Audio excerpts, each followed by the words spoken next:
In the village of Umwezi, a woman's worth was measured by the cry of a child in her courtyard and the number of wrappers she tied to celebrate a naming ceremony.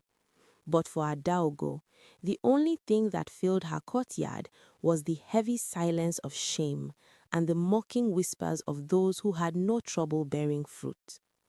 That afternoon, Adaogo sat on a low wooden stool behind her kitchen hut, peeling cassava, her mind far away. From the front of the compound, the sharp, piercing voice of her mother-in-law, Mama Ogu, floated through the air like the smell of burnt offering. Obina, my son, Mama Ogu's voice rang out, shaking the thatched roof. How long will you water a dead plant? The rainy season has come and gone 10 times since you married this woman, yet her belly remains as flat as the floor of the market square. Are you bewitched? Adalgo's knife slipped, slicing into her thumb. She watched the blood well up, crimson and thick, but she felt no pain. The pain in her heart had long eclipsed any injury her body could sustain. Obina, her husband, was a good man.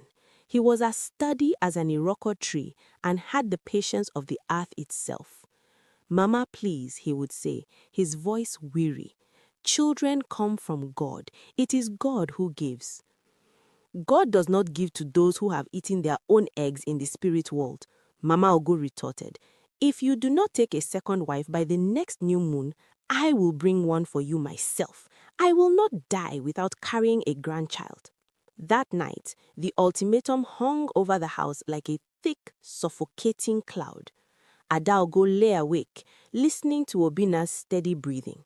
She knew he loved her, but a man's patience has a limit, and in Umweze, a man without an heir is a man whose lineage is erased from history. Desperation is a madness that creeps in slowly, then consumes you whole. The next morning, Adaogo woke up with a plan born of pure fear. She did not pack her bags. She did not run to her aunt's village. Instead, she took old wrappers and soft cotton, and she began to pad her stomach. It started small, just a little fullness, enough to make a neighbor look twice. When Obina returned from the farm that evening, Adaogo sat on the mat, feigning nausea. She spat into a bowl and looked at him with watery eyes.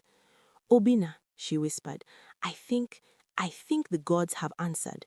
Obina's eyes widened. He dropped his cutlass. Adaogo, are you sure? I am sure, she lied, her heart pounding so hard she thought it would burst through her chest. But listen, my husband, I had a dream. A spirit warned me. For this child to stay, for the pregnancy to hold, no man must touch me. We must sleep separately until the baby comes. It was a heavy lie, but Obina, blinded by joy, agreed instantly. He would sleep on the floor, he would sleep outside, he would do anything to keep the baby safe. News spread through Umweze like wildfire in the Hamatan season. Mama Ogu danced until her knees cracked. She dusted her body with white powder and treated Adaogo like an egg. But for Adaogo, the next 9 months were a prison of her own making. Every month, she added more cloth to her stomach. She walked with a sway, holding her back as if carrying a heavy load. She groaned in the mornings. She demanded spicy peppers and clay to eat. She played the part perfectly, but inside she was dying. She knew the moon was counting down. The 9th month was approaching, and there was no baby in her womb, only cloth and lies. When the 9th month arrived, the air in the compound became tense with expectation. Mama Ogu was already buying baby soap and preparing hot water spices. Adaogo, Mama Ogo asked one morning, eyeing her daughter-in-law's large cloth-filled belly, when is the baby coming? You have been heavy for too long. Soon, Mama, Adaogo said, sweat breaking out on her forehead. The baby is just stubborn. But she knew she had no more time. A toad does not run in the daytime for nothing. Adaogo knew she had to act, or her shame would be greater than death. Early the next morning, while the dew was still wet on the grass, Adaogo tied her head tea. She took a machete and a long rope, telling Obina she was going to gather firewood near the boundary of the farmland. "Let me go for you," Obina insisted. "You are heavily pregnant." "No, Deem," she smiled, a brittle, fragile smile. "The midwife said I must walk. It helps a baby calm down. I will not go far." She walked past the farm. She walked past the stream. She walked until the path ended and the menacing trees of the Iyegbara, the forbidden forest, loomed before her. People did not go there. It was the dumping ground. It was where the village threw things they feared, people who died of the swelling sickness, and in the dark days, children considered abominations, twins or babies born with teeth. Adaogo did not care about abominations. She did not care if the child she found had 2 heads. She needed a baby. She needed to save her marriage. The forest was silent. No birds sang. The air was cold despite the morning sun. Adaogo walked until her legs trembled, pushing through thorns that tore at her skin. She was looking for the shrine of the forgotten, where it was said the deity Ogugu Miri resided. In a clearing, she saw it. The shrine was a small, terrifying hut made of mud and palm fronds, surrounded by white chalk markings. And there, sitting at the foot of the shrine, was a woven basket. Adaogo's breath hitched. She rushed forward, dropping her machete. Inside the basket lay a baby. It was a girl. The child was awake, staring at the canopy of leaves with eyes that were too bright, too knowing. Her skin was the color of polished camwood. She was beautiful, but there was an unnatural stillness about her. She did not cry. She simply looked at Adaogo and cooed. Adaogo did not ask whose child this was. She did not ask why a baby was left at a shrine for spirits. Was it a gift, a trap, an outcast, an abomination? It didn't matter. "My chi has saved me," Adaogo whispered, her hands shaking as she untied the cloth padding from her own stomach and threw it into the bush. She scooped up the baby. The child felt unnaturally light, yet warm against her skin. She smeared dirt on her face, disheveled her hair, and rubbed the baby with some of the fluid from a snail she crushed to mimic the birth. Then she began to scream. "Help! Help! My baby!" She ran back towards the village path, clutching the child. By the time she reached the outskirts of the farm, women were running toward her. Obina was leading them, his face pale with fear. They found Adaogo sitting by the roadside, exhausted, holding the baby wrapped in her head tea. "Adaogo," Obina cried, falling to his knees. "What happened?" I went to gather wood," Adaogo panted, the lie tasting like ash in her mouth. "The labor pain hit me like a thunderbolt. I couldn't move. I thought I would die there." "And who delivered the baby?" Mama Ogo asked, looking at the clean cut of the umbilical cord. "An old woman," Adaogo said quickly. "She came out of nowhere. She had white hair like wool and walked with a staff. She helped me push. She cut the cord. When I looked up to thank her, she was gone." The villagers gasped. "It was an ancestor," one woman shouted, "a spirit helper." "It is a miracle," Mama Ogu screamed, dancing around them. "My enemy has been shamed. My son has a child." Obina held the baby as if she were made of glass, tears streaming down his face. "We will call her Ezinne," he whispered, "the good mother, for she has wiped away my tears." Adaogo smiled, but her heart was cold.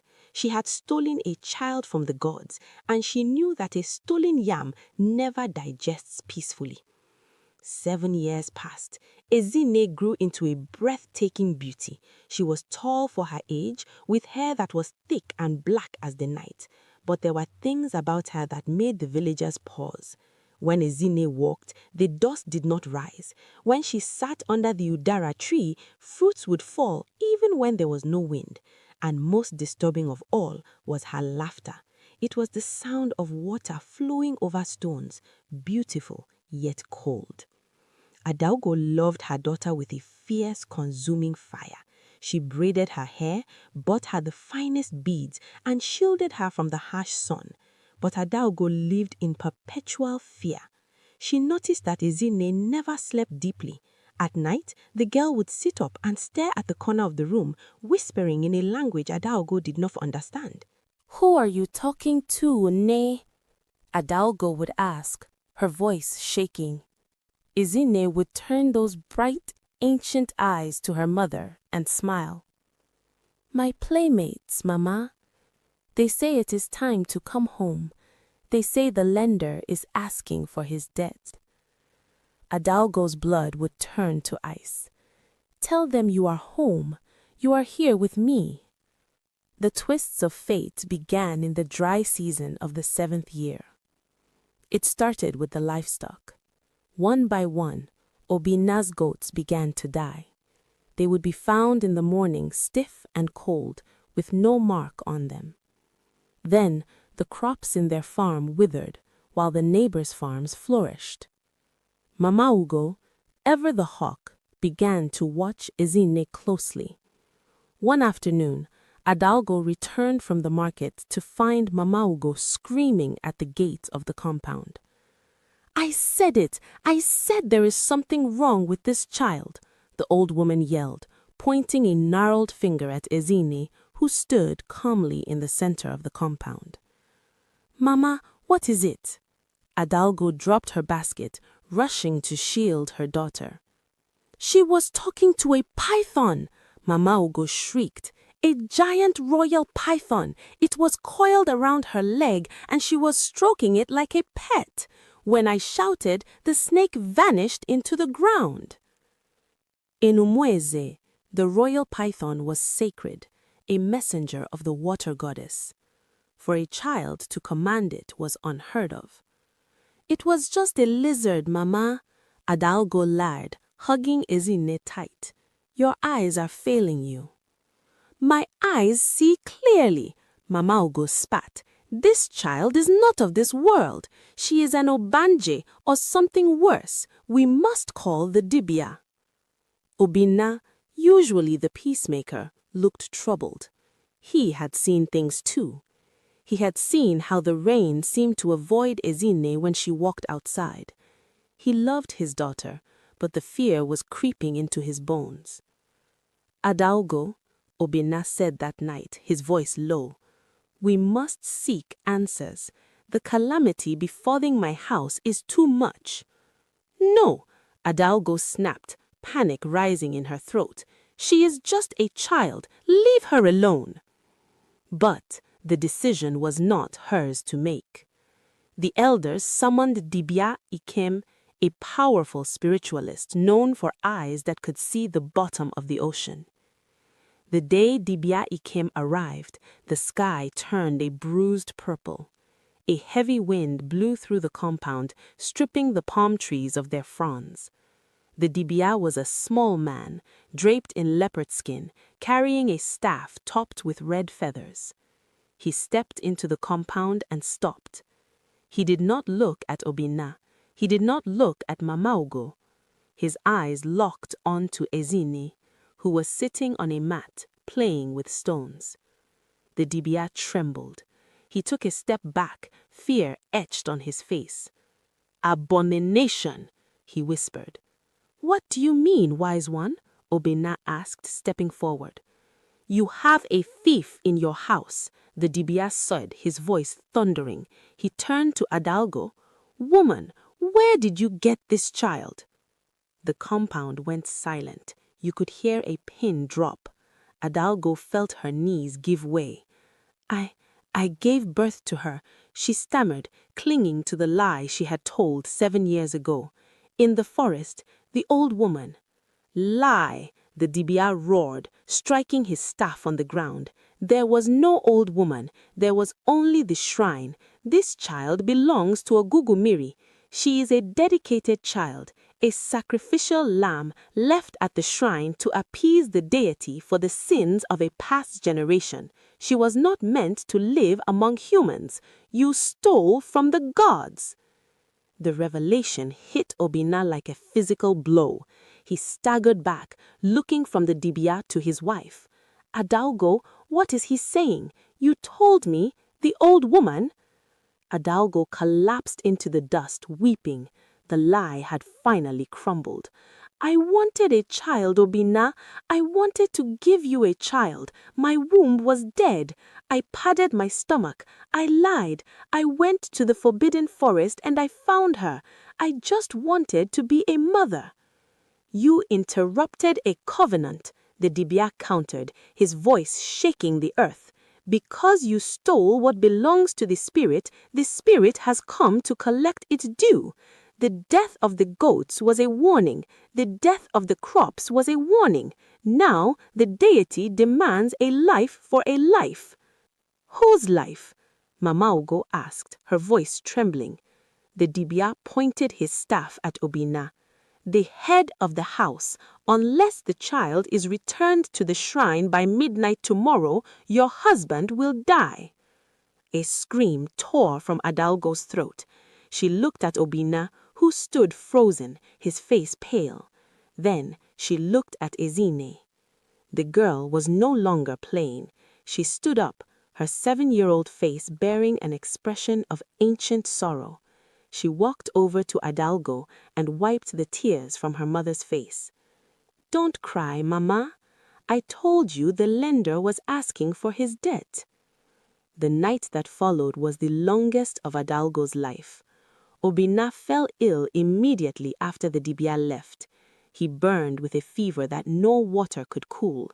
He tossed and turned, calling out names of ancestors long dead. Adalgo sat by his bedside, holding his burning hand. In the other room, Ezine slept, or appeared to sleep. Adalgo, Obinna rasped, his eyes barely open. Take her back.